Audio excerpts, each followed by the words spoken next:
Sa ngala ng Ama at ng Anak at ng Espiritu Santo, Amen. ang pagpapala ng ating Panginoong Hesukristo, ang pag-ibig ng Diyos Ama, at ang pakikipagkaisa ng Espiritu Santo, naway sumainyong lahat.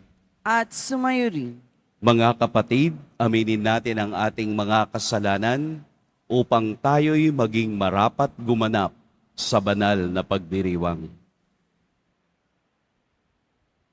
Tayo pong lahat, inaamin ko sa makapangyarihang Diyos At sa inyong mga kapatid, na lubha akong nagkasala sa isip, sa salita at sa gawa, at sa aking pagkukulang. Kaya isinasamo ko sa mahal na Birheng Maria, sa lahat ng mga anghel at mga banal, at sa inyong mga kapatid, na ako'y panalangin sa Panginoong ating Diyos. Kaawaan tayo ng makapangyarihang Diyos, patawarin tayo sa ating mga kasalanan, at patnubayan tayo sa buhay na walang hanggan. Amen. Panginoon, kaawaan mo kami. Panginoon, kaawaan mo kami. Kristo, kaawaan mo kami. Kristo, kaawaan mo kami. Panginoon, kaawaan mo kami. Panginoon, kaawaan mo kami.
Manalangin tayo.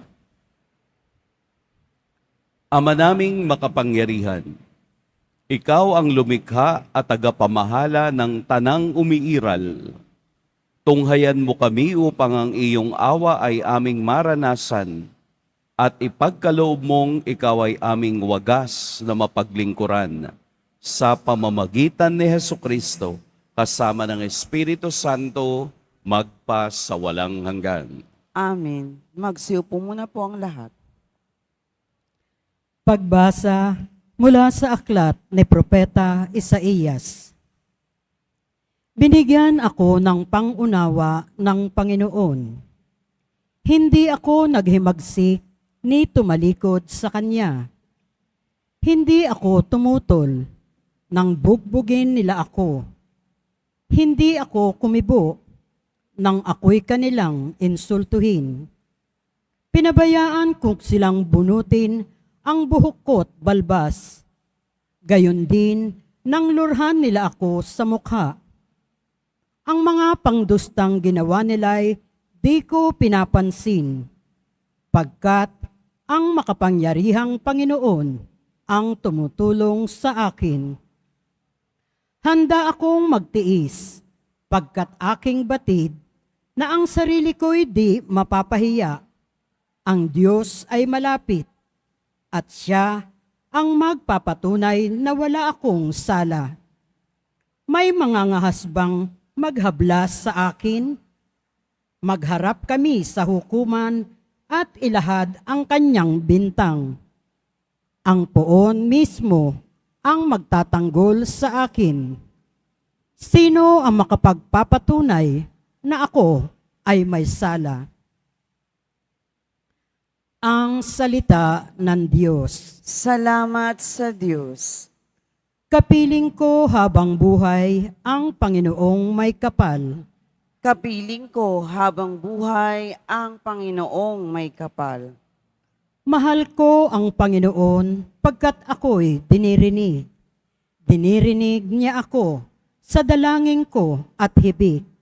Ako'y kanyang dinirinig tuwing ako'y tumatawag.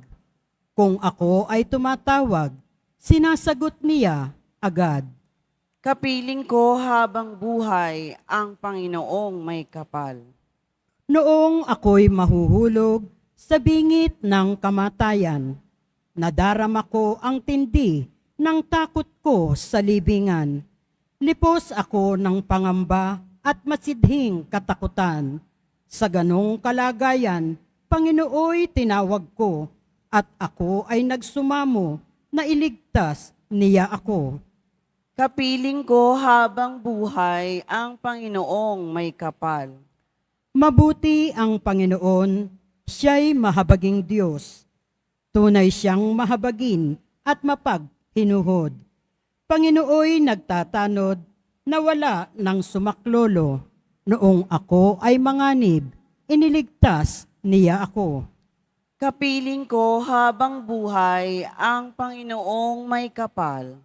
Ako'y kanyang iniligtas sa kuko ng kamatayan. Tinubos sa pagkatalo at luha ko'y pinahiran. Sa harap ng Panginoon, doon ako mananahan. Doon ako mananahan sa daigdig nitong buhay. Kapiling ko habang buhay ang Panginoong may kapal.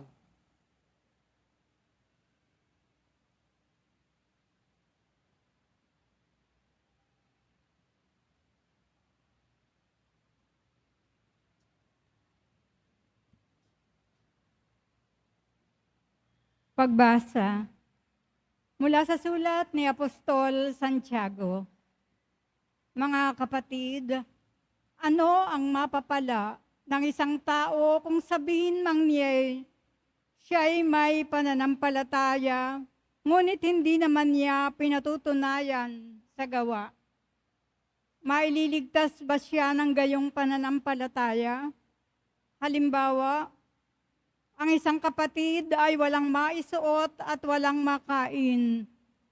Kung sabihin ng isa sa inyo, patnubayan ka nawa ng Diyos, magbihis ka't magpakabusog, ngunit hindi naman siya binibigyan ng kanyang kailangan, may mabuti bang maidudulot sa kanya iyon?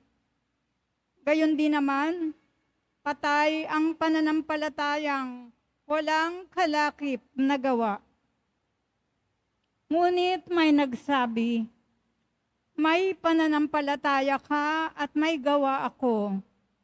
Sagot ko naman, ipakita mo sa akin ang iyong pananampalatayang walang kalakip na gawa at ipakikita ko naman sa iyo sa pamamagitan ng aking mga gawa ang aking pananampalataya. Ang salita ng Diyos. Salamat sa Diyos. Magsitayo na po ang lahat.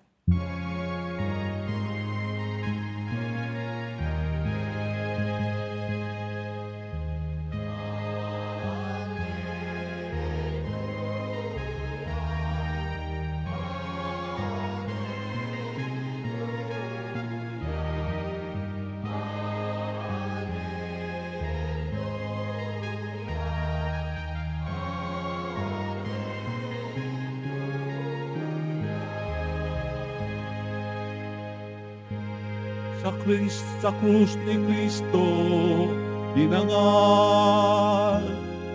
Ito ang ating pamumuhay na para sa Kanya lamang.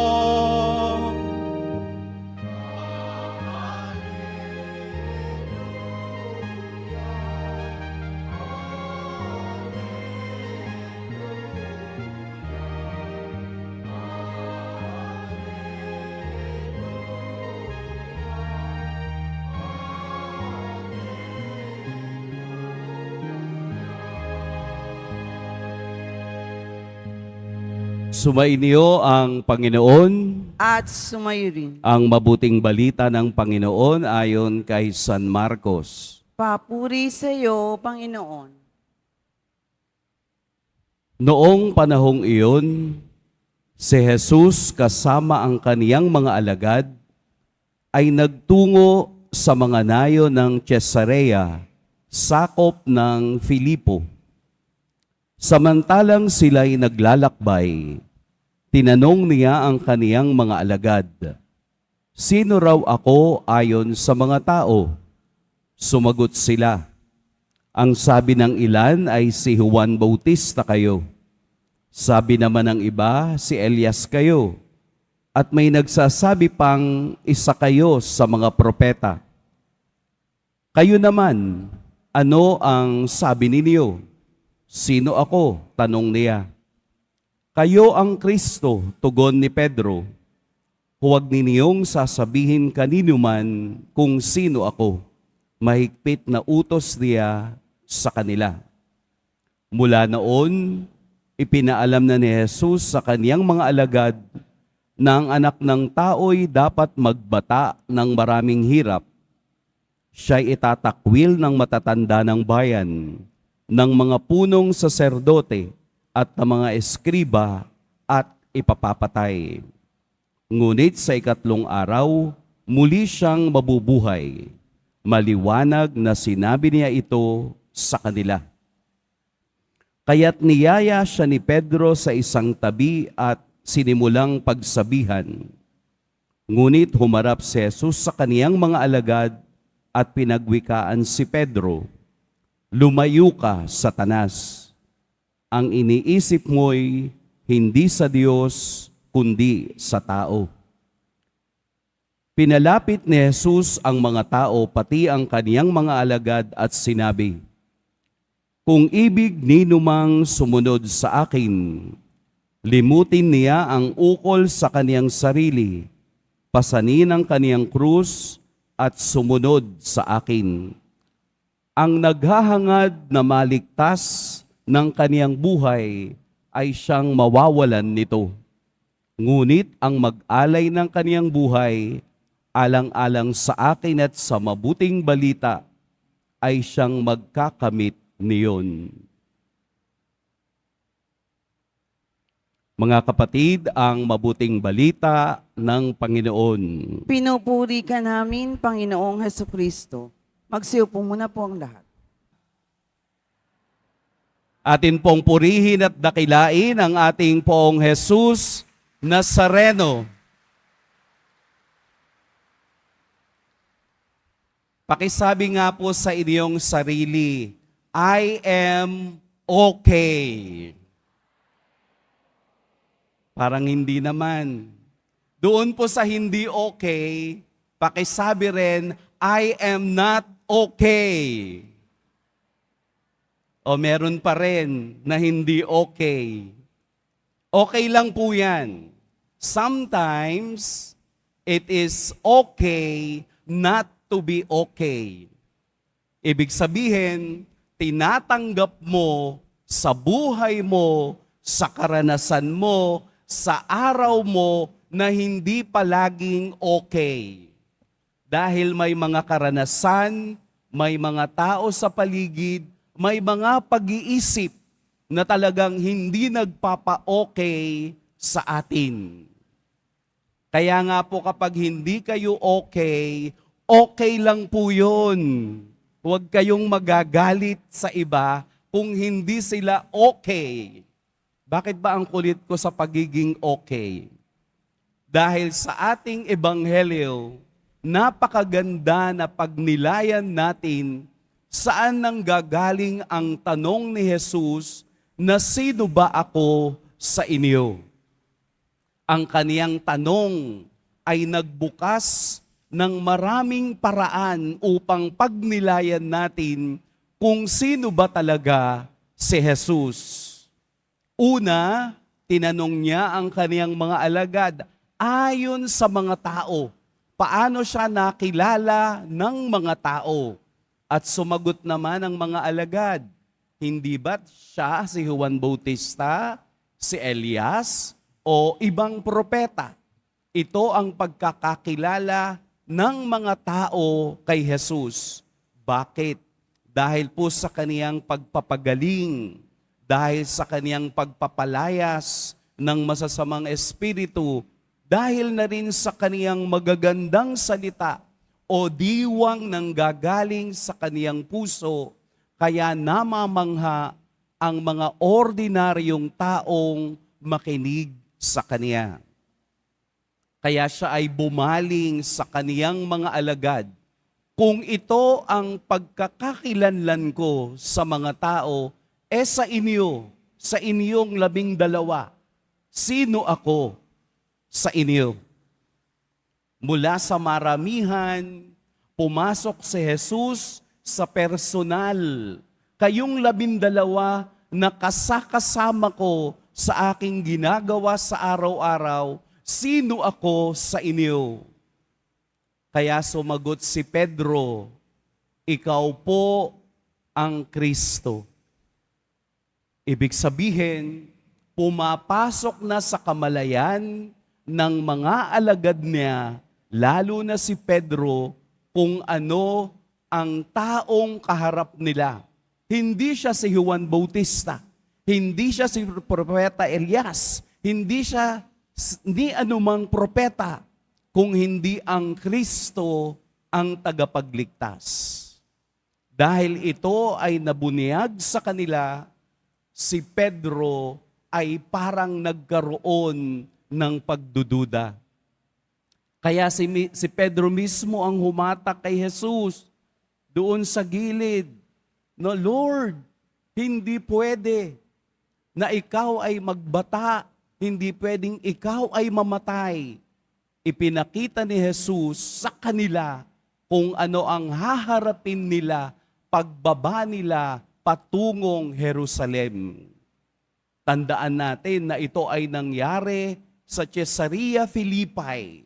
45 minutes mula doon patungo sa Jerusalem.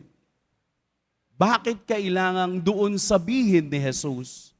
Sapagkat ang lahat ng lugar na kanilang pinupuntahan ay mayroong kabuluhan sa karanasan at buhay ng ating Poong Jesus Nazareno. Dahil doon, dahil sa pag-aalinlangan ni Pedro, dahil doon sa kaniyang nakikitang hindi pwedeng mamatay, hindi pwedeng magbata, kaya anong sabi ni Jesus? Lumayas ka, Satanas. Sa atin pong buhay, ang pagsunod kay Jesus ay dapat nakasaad sa kaniyang salita. Ano po ang kaniyang salita? Kung ibig ninyong sumunod sa akin, limutin niya ang kukol sa kaniyang sarili, pasanin ang kaniyang krus, at sumunod sa akin. Ibig sabihin po, kung ano ang naging daan ni Jesus patungo sa kaluwalhatian, tayong lahat na sumusunod sa Kanya ay kailangan ding dumaan sa kaparehong daan. Kaya kung kayo ay may krus sa inyong buhay, pwede ninyong sabihin, it is okay. Kung may krus kayong dinadala, okay lang po yan. Dahil una nang naging okay ang Diyos sa atin. Una na siyang nagbata at naghirap para sa ating kaligtasan. Yun bang konting problema? Susukuan mo pa bilang Kristiyano? Ay napagtagumpayan na nga ng ating Poong Jesus Nazareno ang krus na yan. Kaya sa bawat krus na ating kinakaharap, ito ay tatanggapin natin ng hindi masama ang loob, kung hindi mayroong kagalakan, dahil kung may kagalakan ka sa pagtanggap ng krus na iyan, nagiging madali at magaan dahil alam mong kasama mong nagbubuhat ang Diyos na buhay. Huwag tayong magreklamo sa buhay dahil dapat na unang nagreklamo ay si Jesus na nagpasan ng lahat ng ating kasalanan. Tayo ngayon bilang kaniyang mga tagasunod ay nakikibahagi sa krus na yan upang tayo rin ay makarating sa kaniyang kaharian. Ang taong mapagmahal at yumayakap sa krus na bigay ng Diyos ay dapat mas masaya dahil nakikita niya na ang Diyos ay tunay na kasama niya.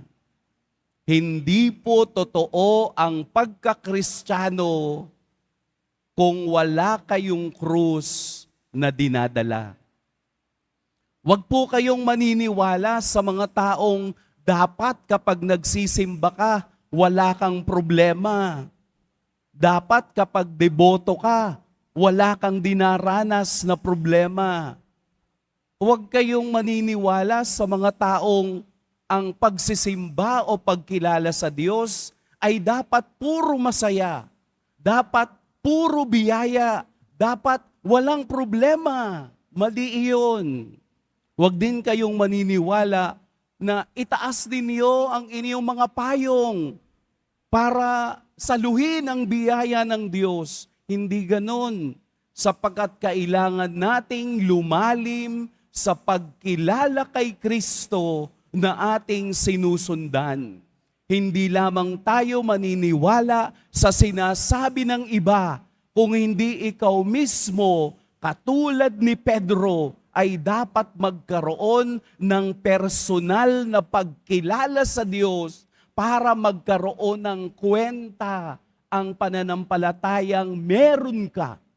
Dahil ang pananampalatayang walang gawa ay patay. Narinig po natin sa ikalawang pagbasa. Ang pananampalatayang meron ako ngayon ay pananampalatayang yumakap sa krus na dala-dala ko at ibibigay ko at makakarating ako doon sa paanan ni Jesus at sasabihin mong, I am okay. Nagiging magaan ang pakiramdam ng tao kapag niyayakap niya ng buong buo ang krus na meron siya. Huwag niyong itatapon. Kasi pag itinapon ninyo, mapupunta sa iba. Mas magiging mabigat ang krus nila. Makiisa ka para gumaan ang krus na dinadala dahil sa katotohanan ng buhay, lahat tayo'y naglalakbay na dala ang krus na iyan. In both ways, whether you are okay or not okay, kailangan natin ng kasiyahan sa pagsunod sa Diyos sa araw-araw ng buhay. Amen? Pakisabi po, I am okay. Palakpakan natin ang ating Poong Jesus Nazareno. Kung okay po kayo, dapat nakangiti na. Hindi na nahihirapan. Hindi na nang iirap. Hindi na suplada. Hindi na suplado. Kung hindi ibinabahagi mo na ang buhay Kristiyano ay totoong masayang tunay. Susunod kahit nahihirapan. Sapagkat sa dulo ng ating paglalakbay, ang biyaya ng buhay ay naroroon at ibibigay ng Diyos sa lahat ng nakikibahagi sa buhay na meron ka. Amen? Pagpalain tayo ng poong may kapal. Magsitayo tayong lahat at sabay-sabay nating ipahayag ang ating pananampalataya. Sumasampalataya ako sa Diyos amang makapangyarihan sa lahat na may gawa ng langit at lupa. Sumasampalataya ako kay Jesucristong iisang anak ng Diyos, Panginoon nating lahat. Nagkatawan tao siya lalang na Espiritu Santo, ipinanganak ni Santa Maria Birhen, pinagpakasakit ni Poncio Pilato, ipinako sa krus, namatay, inilibing. Nanaog sa kinaroroonan ng mga yumao, na maikatong araw na buhay na maguli, umakyat sa langit, naluluklok sa kanan ng Diyos amang makapangyarihan sa lahat. Doon magmumulang paririto at hukom sa nangabubuhay at nangamatay na tao. Sumasampalataya naman ako sa Diyos Espiritu Santo, sa banal na simbahang katolika, sa kasamahan ng mga banal, sa kapatawaran ng mga kasalanan, sa pagkabuhay na muli ng namatay na tao, at sa buhay na walang hanggan. Amen. Mga minamahal kong mga kapatid, lumapit tayo sa ating mapagpalang Ama upang turuan niya tayong tumalima sa kaniyang salita nang sa gayoy lubusan nating makilala at maisaloob ang kaniyang anak na si Jesus. Taos puso tayong manalangin. Ama, dinggin mo ang aming panalangin. Ama, tingin mo ang aming panalangin. Para sa Santo Papa, mga obispo, kaparian, at mga nag-alay ng kanilang buhay para sa Diyos, patuloy nawa nilang ipahayag si Jesus bilang Mesiyas sa pamamagitan ng kanilang tapat na pamumuhay. Manalangin tayo. Ama, tingin mo ang aming panalangin. Para sa mga namumuno sa pamahalaan, matupad nawa nila ang kanilang tungkuling maglingkod sa bayan ng totoo at tapat. Manalangin tayo. Ama, tingin mo ang aming panalangin. Para sa lahat ng mga magulang, mga guro at mga katekista, patuloy nawa nilang mahalin ang kanilang misyon bilang mga gabay sa kabataan at tagapagpatotoo sa Ebanghelyo ni Kristo sa makabagong panahon. Manalangin tayo. Ama, tingin mo ang aming panalangin. Para sa mga yumao, makarating nawa sila sa langit kung saan matatagpuan ang liwanag at kapayapaang walang hanggan. Manalangin tayo. Ama, tingin mo ang aming panalangin. Sa ilang sandali ng katahimikan, itaas natin sa Diyos ang ating pansariling kahilingan, gayon din ang mga taong lubos na nangangailangan ng ating panalangin.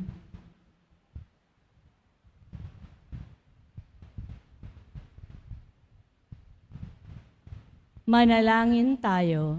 Ama, tingin mo ang aming panalangin. Ama, patuloy ka daw ang maghari sa aming puso't diwa upang sa pamamagitan ng aming pamumuhay, madama ka namin sa pamamagitan ng isa't isa, lalo na ang mga kapatid naming nagdurusa't nangangailangan. Nang sa gayoy makilalang lubos ng mundo si Jesucristong anak mo at aming Panginoon. Amen. Magsipo muna po ang lahat.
Magsitayo na po ang lahat.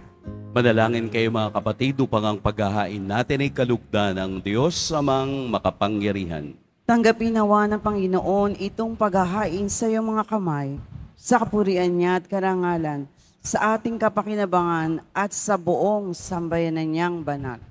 Ama naming lumikha, maawain mong dinggin ang aming pithaya at paunlakad mo ang paghahaing aming inihanda upang ang mga handog ng bawat isang nagbigay para sambahin ang banal mong ngalan ay magkamit ng karagdagan mong kasiyahan sa pamamagitan ni Hesukristo kasama ng Espiritu Santo magpa sa walang hanggan. Amen. Sumainyo ang Panginoon. At sumayo rin. Itaas sa Diyos ang inyong puso at diwa. Itinaasa namin sa Panginoon. Pasalamatan natin ang Panginoong ating Diyos. Marapat na siya ay pasalamatan. Ama naming makapangyarihan, tunay ngang marapat na ikaw ay aming pasalamatan. Ang iyong mga supling na nagtaksil ay nagbabalik ngayon sa iyong paggiliw, bunga ng malasakit ng anak mong masunurin at ng espiritu ng bigay upang lahat ay kupkupin. Kaming mga tinubos ng anak mong mahal ay niloob mong magtipon at magkapisan upang magsalo sa masaganang hapag ng buhay.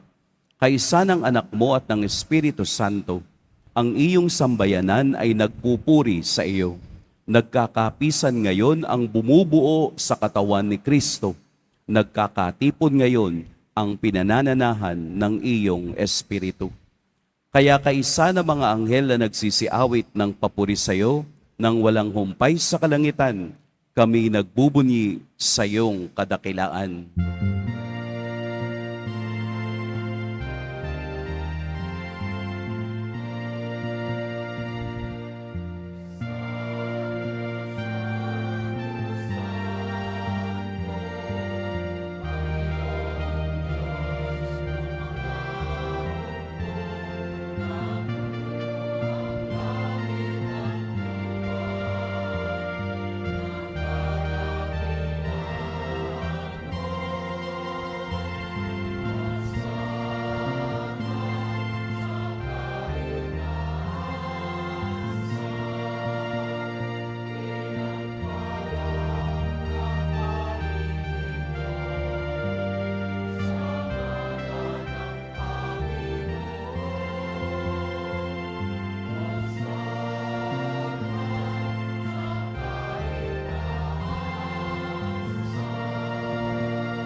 Magsilod po ang lahat. Ama naming banal, ikaw ang bukal ng tanang kabanalan. Kaya't sa pamamagitan ng Espiritu, gawin mong banal ang kaloob na ito upang para sa amin maging katawan at dugo ng aming Panginoong Hesukristo. Bago niya, pinagtiis ang kusang loob na maging handog. Hinawakan niyang tinapay, pinasalamatan kaniya, pinaghati-hati niya iyon, iniabot sa kaniyang mga alagad at sinabi, "Tanggapin ninyong lahat ito at kanin, ito ang aking katawan na ihahandog para sa inyo."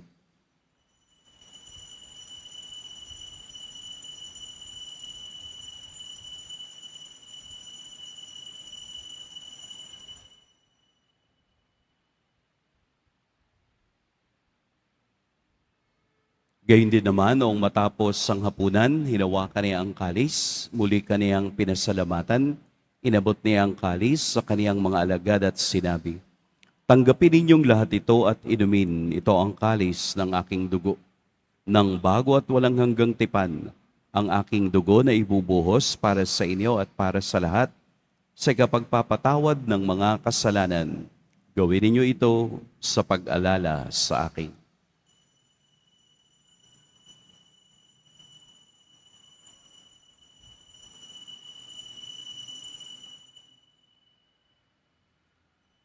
Magsitayo na po ang lahat. Ipagbunyi natin ang misteryo ng pananampalataya. Si Kristo'y namatay, si Kristo'y nabuhay, si Kristo'y babalik sa wakas ng panahon. Ama, ginagawa namin ngayon ang pag-alala sa pagkamatay at muling pagkabuhay ng iyong anak.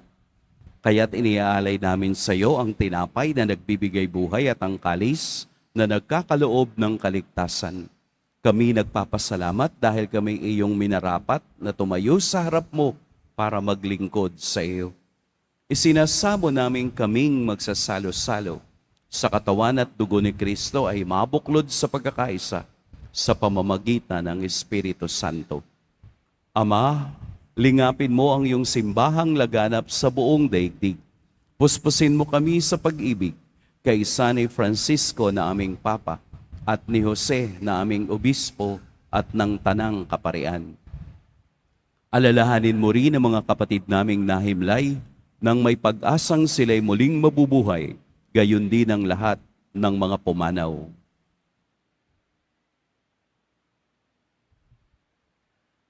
Kaawaan mo sila at patuloyin sa iyong kaliwanagan.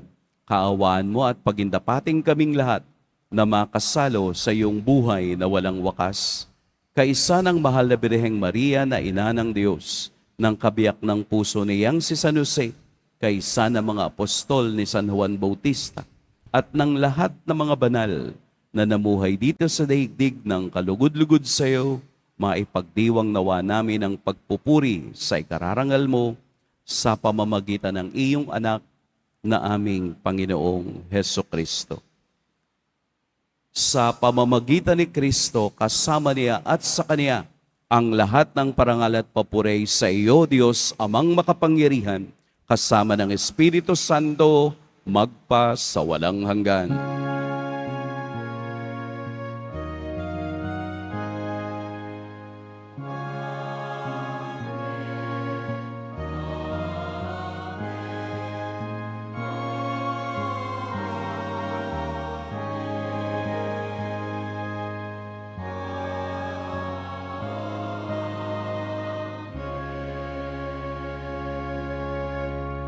Sa tagubilin ng nakagagaling na utos at sa turo ni Jesus na Panginoon natin at Diyos, awitin natin ng lakas loob.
Hinihiling namin kami iadya sa lahat ng masama. Pagkalooban ng kapayapaan araw-araw, iligtas sa kasalanan at ilayo sa lahat ng kapahamakan. Samantalang aming pinananabikan ang dakilang araw ng pagpapahayag ng tagapagligtas naming si Heso Kristo.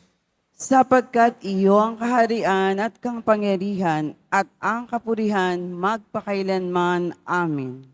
Panginoong Jesucristo, sinabi mo sa iyong mga apostol, kapayapaan ang iniiwan ko sa inyo, ang aking kapayapaan ang ibinibigay ko sa inyo. Tunghayan mo ang aming pananampalataya at huwag ang aming pagkakasala. Pagkalooban mo kami ng kapayapaan at pagkakaisa ayon sa iyong kalooban, kasama ng Espiritu Santo, magpa sa walang hanggan. Amen. Ang kapayapaan ng Panginoon naway laging sumainiyong lahat. At sumayo rin. Magbigayan kayo ng kapayapaan sa isa't isa.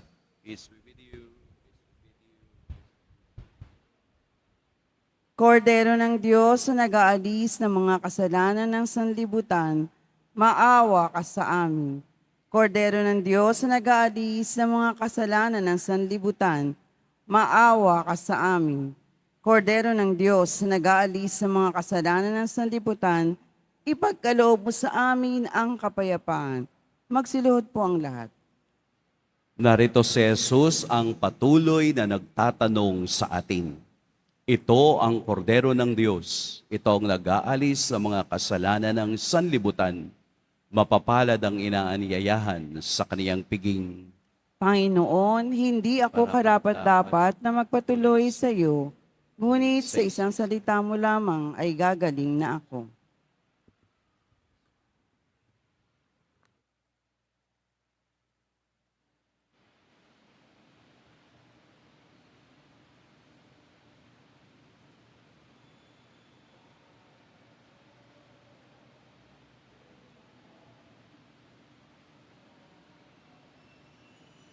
Para sa lahat ng tatanggap ng banal na komunyon, sasagot po tayo ng amen pagkasabi ng pari o ng lay minister ng katawan ni Kristo at isubo agad sa bibig bago umalis sa harapan ng pari o lay minister. Sumunod po tayo.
Manalangin tayo.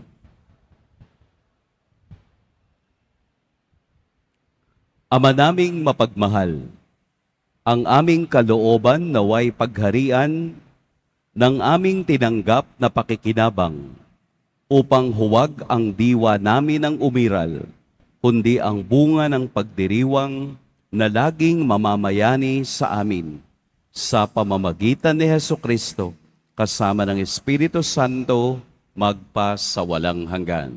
Amen. Sumainyo ang Panginoon. At sumayo rin. Yumuko kayo para sa pagbabasbas. Mahal na poong Jesus Nazareno, inihayag mo sa pamamagitan ng krus ang walang maliw na pag-ibig ng Diyos sa sangkatauhan. Pakinggan mo po ang kahilingan ng iyong angkan na nagsusumamo sa iyo.